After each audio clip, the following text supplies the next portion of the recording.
સુરતની નવી સિવિલ હોસ્પિટલના બોયઝ હોસ્ટેલમાં રેસિડેન્ટ ડોક્ટરના આપઘાતની ઘટનાથી ચકચાર મચી છે. પોલીસે તપાસ શરૂ કરી છે. સુરતમાં રેસિડેન્ટ ડોક્ટરના આપઘાતની ઘટનાથી નવી સિવિલ હોસ્પિટલમાં પરિસરમાં રેરાટી વ્યાપી ગઈ છે. નવી સિવિલ હોસ્પિટલના બોયઝ હોસ્ટેલના બિલ્ડિંગ બીના રૂમ નંબર 1005માંથી 30 વર્ષીય રેસિડેન્ટ ડોક્ટર હર્ષ પંડ્યાનો મૃતદેહ મળી આવ્યો. ઘટનાની જાણ થતાં ખટોદરા પોલીસનો કાફલો પહોંચ્યો. પોલીસે સમગ્ર મામલે તપાસ હાથ ધરી છે અને ડોક્ટરના આપઘાત પાછળનું કારણ જાણવા વધુ તપાસ કરવામાં આવી રહી છે.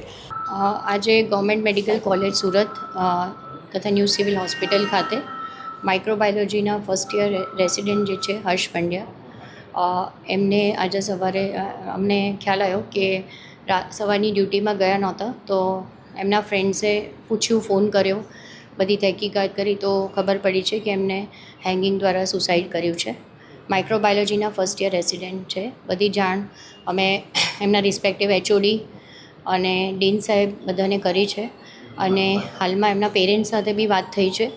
પેરેન્ટ્સ રસ્તામાં છે, મોડાસાથી આવી રહ્યા છે અને અત્યારે હાલમાં બોડીને PM માટે આપણે શિફ્ટ કરી રહ્યા છે અને અત્યાર સુધી એનું કારણ કંઈ ખબર નથી પડી, એટલે ફોરેન્સિક રિપોર્ટ થશે, ફોરેન્સિક PM થશે અને ડીન સાહેબ ડૉક્ટર જયેશ બ્રહ્મભટ્ટ સાહેબ બધું ગાઈડ કરશે અને HOD મુલ્લા મેડમ ગાઈડ કરશે. એ રીતે પછી આગળ વધીશું.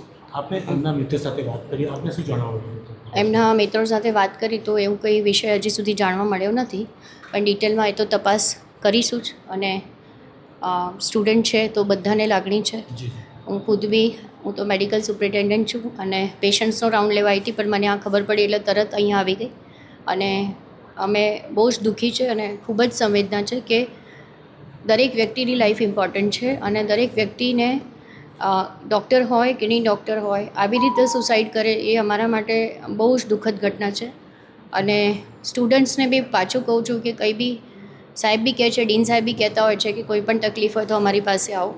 તો આવી વસ્તુ સ્ટેપ લઈ લેવું માઇક્રોબાયોલોજી ડિપાર્ટમેન્ટમાં ફર્સ્ટ યર રેસિડેન્ટે એ બહુ દુઃખની ઘટના છે. ધન્યવાદ.